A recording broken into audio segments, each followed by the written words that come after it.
Hello guys, and we just have the new set of Yu-Gi-Oh! It is called Dual Power. Honestly, I'm really interested in it for the fact that it has a lot of cool reprinted cards, a lot of OCG cards, and then the main protagonist, you have all of their main boss monsters, so that's actually really cool.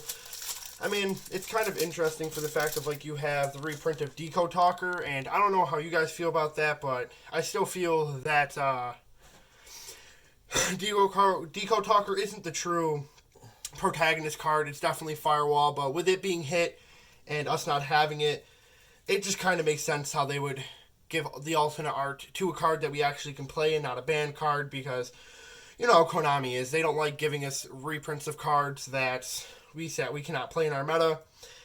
So that's kind of cool.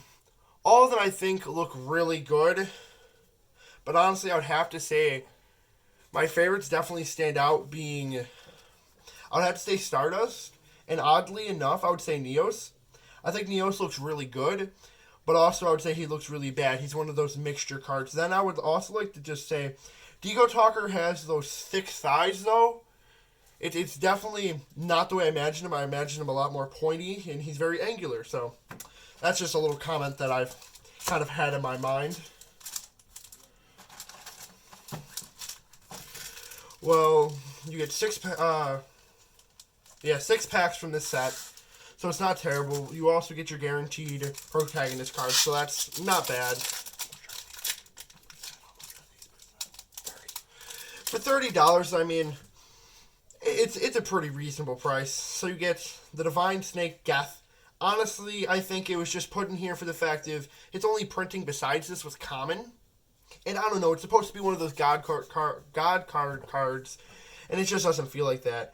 Oh, we got one of the Elemental Hero Fusion cards. I think the design looks great, and I don't know, I like it in this printing a lot. I think it looks really good and really interesting. Oh, Ghost Ogre, another hand trap. It's been reprinted a lot of times, but I mean, it's definitely a staple in most meta side decks. And oh, we pulled the God card. Sadly, no one really uses it. I mean, the God cards are kind of more... Only God card that's technically used is Raw Spear Mode for side deck options. And it's in this set, so I mean, definitely not the one we want to pull, because, I mean, who wouldn't want a hollow Raw Spear Mode? So Clifford Genius, a card that's been seeing a lot in the meta nowadays. It's pretty good. It's really good for machine decks, mainly. I mean, back when Tomahawk was back, it did a lot. Booster Dragon, not the greatest. Card. Alright.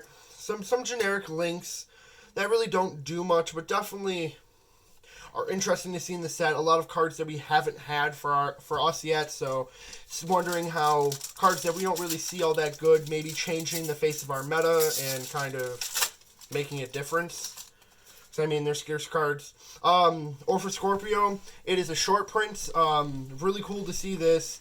Really happy to pull this. I think it's a gorgeous card, and I'm so happy for the rarity that it got. Then we have True King. Then we have Utopia Double. Once again, another beautiful, beautiful card. Definitely happy about that. Gold Gadget. I think there's only a couple prints of this right now. One print of this card, and I don't know, I like the Gadget Engine. I think it's pretty fun. Not really meta-relevant, but definitely that fun roguey tech that, honestly, you can kind of mix up an opponent with if you're playing Ancient Gears or something that kind of has a harder time. Materia Beast, a great card. I played it in Light Sworns. A really, really fun card. Ancient Gear Pound, Card of Demise. Another great draw card. It's going to stay relevant until the card either gets hit or something happens with drawing in Yu-Gi-Oh! But drawing isn't going to kind of cease in this modern-day Yu-Gi-Oh! But definitely a great, great card. Another Orphis Scorpio. Once again, this card is supposed to be quote-unquote short-printed. I don't really like to use that word for the fact of a lot of people kind of have their own opinions on short-printing. I believe that the card doesn't... It just wasn't on the line as much. This is a great pull once again. I'm just going to show you guys because this card is just absolutely gorgeous in this rarity. I think it's amazing. Then we have the Heretic. Another really cool, the Ancient Gear Link. I think it's amazing looking. It's just absolutely solid. 10 out of 10. a Disciple Link, and an Odd Eyes Advanced Dragon. Once again, not the greatest card, but I think we can see it because Trade-In and other cards like that just kind of make that card really good for the fact if it's just more cards for that. Then we have Necros, a Unicorn. I think, once again, haven't really pulled much of the Necros engine, but definitely happy to pull a Unicorn. Amazing. Then we have Miracle Fusion, not that great. I didn't even know this card was printed in this set. It just, wow, that's really pretty. I don't ever think I've seen this card before. Looks, oh, this is an OCG. It's just absolutely beautiful. I love it. I'm actually going to put it down here. And then Double Dragon, and then Seraph. I actually haven't seen any Seraphs out of the packs that we've pulled. It's only been the chair, so that's really cool. So out of this set, cards that I think are worthwhile is one Seraph. I think that's actually really cool. This fusion card, I mean, I don't see it doing anything, but I don't know. I feel like that's really pretty for like a personal binder. The Platinum Gadget maybe might see some play. I mean, it's pretty generic, so luckily that's something. And then the draw engine that most decks that use trap cards or Altergeist, things like that, who set a lot of back row and then pass, really will use this and abuse this. Utopia Double, I don't think it's going to do that much, but just admire the artwork that and the time that Konami took just to print that card. It just looks amazing. And then we go for the Double or for Scorpio, just amazing. I played the Brilliant Fusion engine a lot because I played 60 card Light Swords and then 40 card. This definitely was amazing when Brilliant Fusion was more than one, but still an amazing card. I love this deck.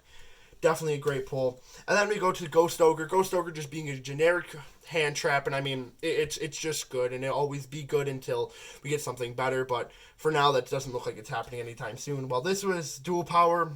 Have a good day.